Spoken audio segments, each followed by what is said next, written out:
오늘 16일로 예정된 금정구청장 보궐선거를 앞두고 금정구로 여야 지도부가 총출동해 유세를 집중 지원하고 있습니다. 뜨거운 우세 잡기가 이어지는 가운데 이번 금정구청장 보궐선거에서 유권자가 살펴야 할 내용, 또 이번 선거가 가진 의미 분석해봅니다. 차재권 부경대 정치외교학과 교수 나오셨습니다. 네, 안녕하십니까, 네, 교수님. 안녕하십니까. 네, 부산에선 이번 재보궐선거에서 금정구청장 선거가 치러집니다. 이번에 금정구청장 보궐선거가 치러지게 된 배경 좀 간단히 설명 좀 해주시죠.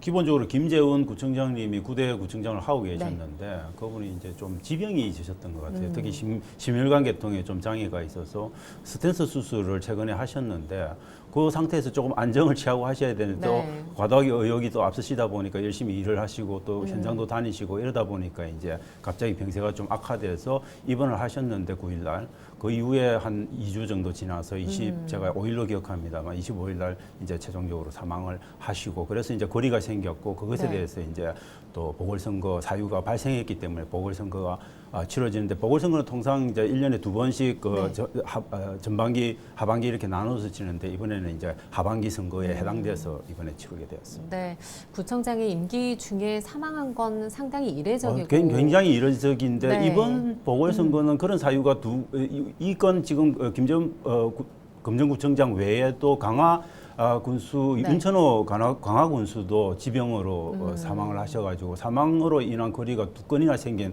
굉장히 독특한 보궐선거라고 보시면 될 겁니다. 네, 지역 내에서는 사실 충격이 상당했거든요.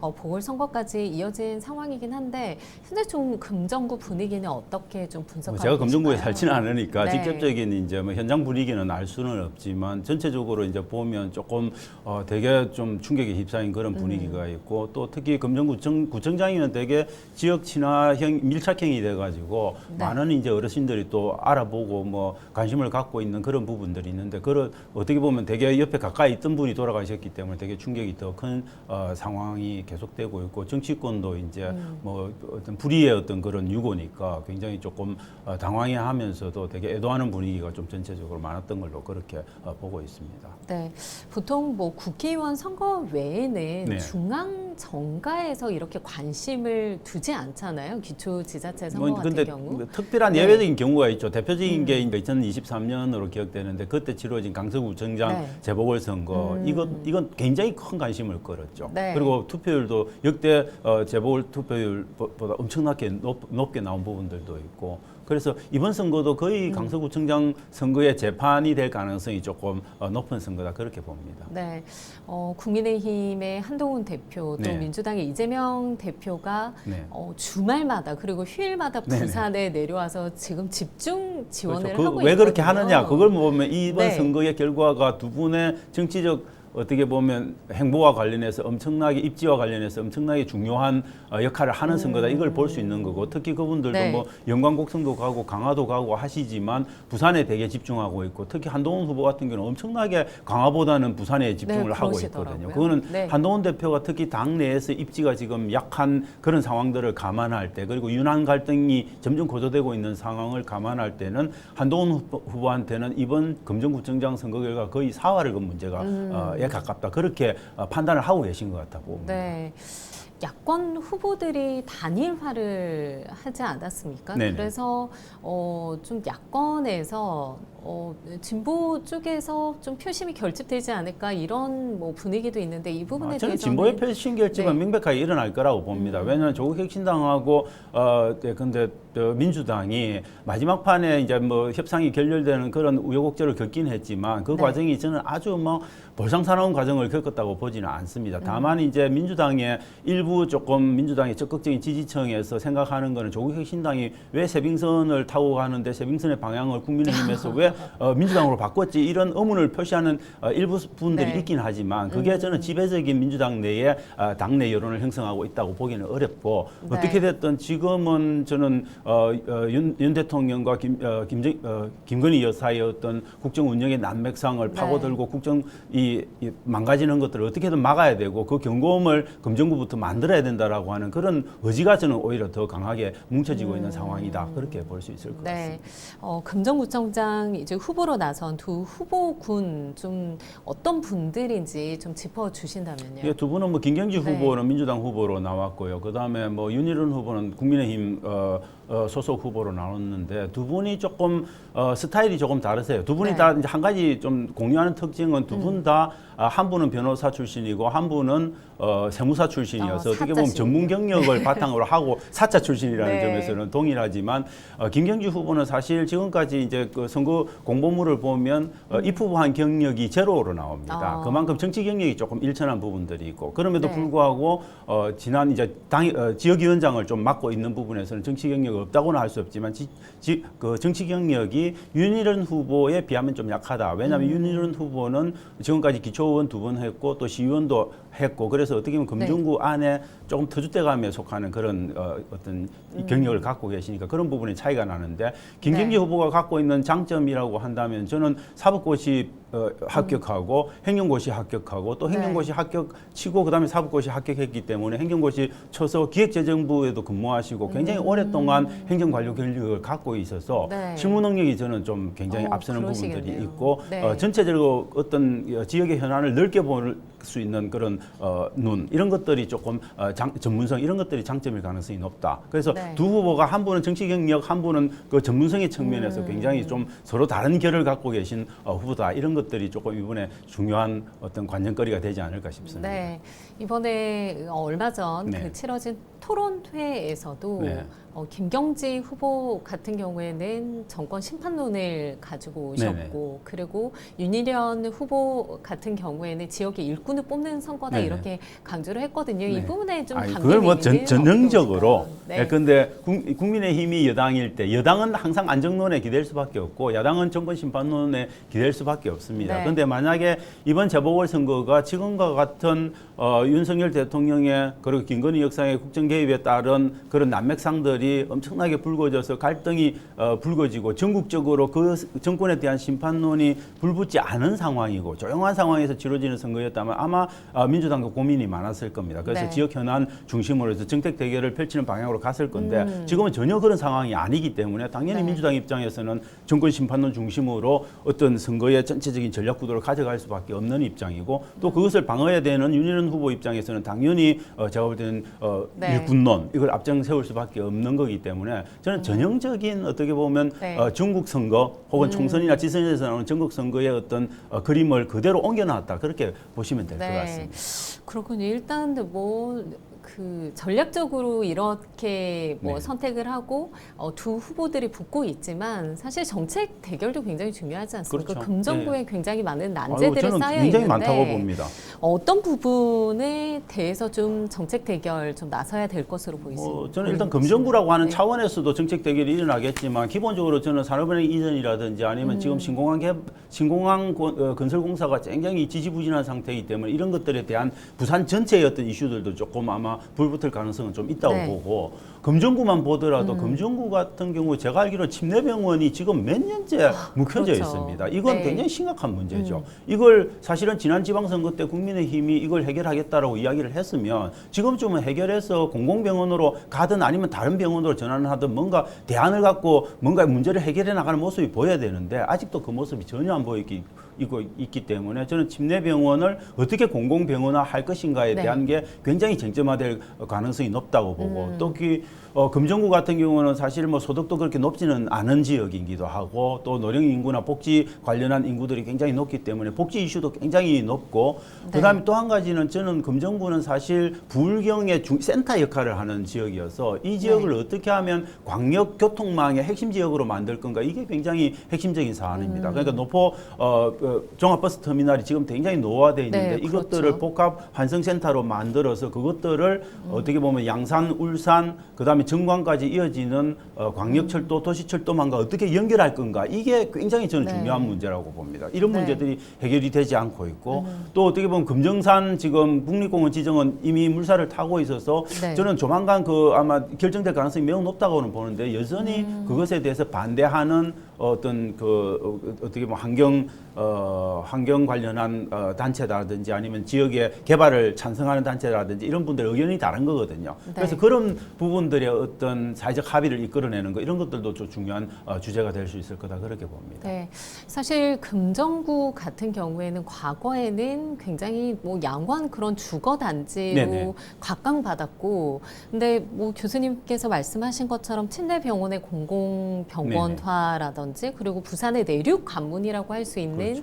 이 금정구가 좀 변화하지 않고 좀 오랫동안 침체의 길을 걷고 있는 그런 네. 모습들, 그리고 금정산 국립공원이라든지 이게 뭐 1, 2년의 문제가 아니라 굉장히 오래된 그 묵은 숙제이기 때문에 그렇죠. 이번에는 해결을 할 수 있을까도 굉장히 궁금한데요. 저는 뭐 사실 진작에 해결되었어야 될 네. 문제고 공공병원 하나 만드는 게 그다지 어려운 거 아닙니다. 제가 볼 때는 여기에 한 2,700억 정도 들어가는 예산 투자가 필요한 부분인데 네. 대한민국 전체 예산을 비교하면 정말 작은 부분이죠. 그걸 또 시비하고 그 구비 그다음 국비로 나누면 사실 국비가 그렇게 많이 투자 안 돼도 되는 부분들이 있을 수 있는 거예요. 그러면은 저는 당장에 했었어야죠. 그런데 이런 부분들이 아직 해결 안 된 건 대단히 좀 안타까운 부분이고 저는 네. 침례병원 공공병원화도 굉장히 중요한 이슈기는 하지만 좀 금정이라고 하는 게 광역 교통망의 중심지로 조금 거듭나게 만들고 그래서 진짜 제대로 된 부산의 내륙교통의 관문 역할을 하게 만드는 어떤 아이디어 이런 것들이 굉장히 중요한데 그런 것들도 전혀 지금 실현되고 있지 않습니다. 사실 네. 노포 종합 버스터미널 가보면 정말 진짜 그렇죠. 어떤 측면에서 뭐 이런 말을 하면 좀 심하지만 흉측하다고 할 정도로 지금 노화되어 있거든요. 이런 것들 빨리 고쳐야 되는 거죠. 네. 어쨌든 이번 뭐 선거에 나오신 분이 네. 기초지자체장이 이 일을 다 할 수는 없겠지만, 그렇죠. 네, 그 지역의 국회의원과 좀 힘을 합쳐서 좀 어떤 모습으로 달라지게 하는지도 네, 좀 네. 어떻게 실행이 되는지도 좀 그렇죠. 지켜볼 필요가 있겠네요. 네네. 네, 일단 뭐 최근에 어떤 정치적인 분위기를 보면 윤 대통령 지지율 하락하고 있고 국민의힘 지지율도 마찬가지고 또 뭐 민주당, 혁신당 같은 경우에서 부산 지역 같은 경우에는 그렇게 뭐 지지를 많이 얻고 있지는 못한 그런 상황이지 않습니까? 네네네. 이번 뭐 선거에 좀 어떤 이런 부분들이 영향을 줄 것으로 보이시나요? 저는 제일 네. 중요한 거는 지금 이번 선거가 어떻게든 정권 심판론과 정권 안정론이 정말 세게 부딪히는데 네. 어떤 정권 심판에 대한 저는 어떤 심판론이 훨씬 더 강하게 드라이브는 하고 있다 전국적으로는. 그런데 그게 지금 보수의 텃밭이라고 하는 부산에까지 그게 과연 확전될 수 있는가? 이 네. 부분이 굉장히 중요한데 최근에 이제 여론조사의 그 전체적인 경향을 보면 부울경이 사실 수도권 민심과 거의 동조화되는 현상을 보이고 있어서 저는 네네. 심판론이 굉장히 힘을 얻을 가능성은 꽤 여전히 많다. 그럼에도 불구하고 보궐선거는 중요한 거는 투표율이 얼마만큼 높아지느냐 부분하고 그다음에 각 후보가 갖고 있는 혹은 각 정당이 갖고 있는 평소의 조직적인 어떤 표들이 어떻게 총결집되느냐 이 부분들이 굉장히 중요합니다. 그래서 저는 이제 조직표 결집 관점에서는 사실 오랫동안 네. 지역 정당 운동을 지역 정당의 정치인으로 몸담아왔던 윤희준 후보나 국민의힘이 원래 이제 뭐 텃밭의 주인이기 때문에 네. 상당 부분 우세가 있다라고 봅니다만 저는 그걸 좀 충분히 따라 남고도 남을 만큼 정권 심판론에 대한 뜨거운 국민 여론이 존재하기 때문에 저는 김경주 후보나 민주당이 그런 어떤 어떻게 보면 분위기를 얼마만큼 끌어내느냐. 그래서 지난 총선에서 43%라고 하는 굉장히 높은 어떻게 보면 국민의힘 민주당 지지율이 형성되었던 곳이거든요. 그래서 네네네. 정말 그런 지지율을 총동원할 수 있다면 민주당이 저는 아무리 국민의힘의 윤희준 후보가 다져진 조직표를 아무리 가지고 온들 저는 이기기는 좀 힘들 수도 있다. 그래서 그 분위기를 어떻게 갖고 가느냐가 네. 굉장히 중요하고 그 분위기는 결국 어디에서 나오느냐. 그거는 앞으로 이 선거운동 기간이 지금 3일부터 15일로서 지금 진행되고 있는데 이 운동 기간 중에 나타나는 또 다른 지금 윤석열 대통령이나 김건희 여사의 국정농단 관련한 의혹들이 얼마만큼 더 번지느냐. 즉 김대남과 명태균으로 나타지는 그 스캔들이 얼마만큼 확산되느냐에 따라서도 또 바뀔 여지는 충분히 있다. 그래서 네. 그런 것들을 좀 조심스럽게 주의를 지켜볼 필요가 있지 않을까 그렇게 그렇군요. 생각합니다. 보궐선거가 사실 뭐 투표율이 그렇게 높지는 않지 그렇죠. 않습니까? 이런 낮은 투표율도 어떤 영향을 줄까요? 좀 투표율을 좀 끌어올릴 수 대체적으로 있을까요? 투표율은 보궐선거 투표율은 낮게는 한 20% 중반에서부터 조금 높으면 30% 정도 가는 게 30% 중후반 이렇게 넘나드는 게 보통의 보궐선거가 갖고 있는 특징입니다. 그런데 네. 최근의 보궐선거들은 굉장히 좀 중요한 부분이 지난 서울시장 2019년 서울시장 보궐선거는 거의 전국적인 그걸 받으면서 52%가 나왔습니다. 네. 부산시장 선거도 거의 제가 알기로는 그때 부산시장 선거도 한 52% 나왔죠.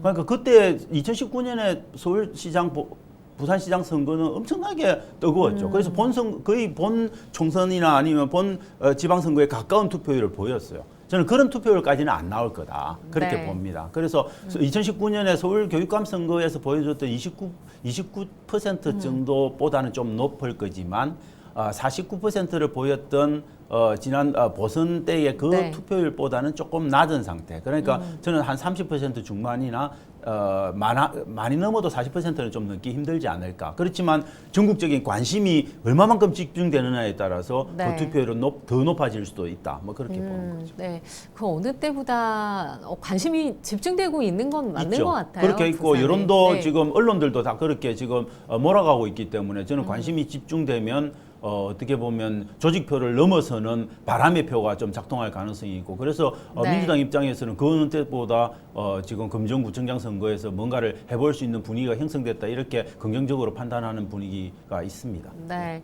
지난 국회의원 선거에서 사실 뭐 민주당이 완패를 한 거나 마찬가지이긴 하지만 그래도 민주당 입장에서는 과거 선거에 비해서 굉장히 높은 득표율을 기록을 했거든요. 그렇죠. 그런 부분에 대해서 좀 의미가 있다 이런 분석도 나왔었는데 이번 선거에서도 어느 후보가 뭐 당선이 될지 모르겠습니다만 예, 예. 뭐 어떤 부분을 좀 주목할 저는 수 있을까요? 당연히 지금 현재 네. 근데 총선만 기준으로 보면 19대 총선부터 시작해서 20대, 21대, 22대까지 민주당의 지금 총선에서의 득표력은 지속적으로 높아지고 있습니다. 네. 저는 그 분위기가 이번 보궐선거까지 이어질 가능성은 조금 있지 않을까 싶습니다. 그래서 아마도 금정구가 상대적인 득표율의 관점에서보다는 보면은 지난 거의 총선의 가까이 가거나 아니면 그것보다 좀 더 높아질 가능성도 있지 않을까 싶은 생각이 있는 거죠. 그래서 네. 민주당 입장에서는 지역주의의 어떤 그런 부정적 영향도 뭐 감안해야 되겠지만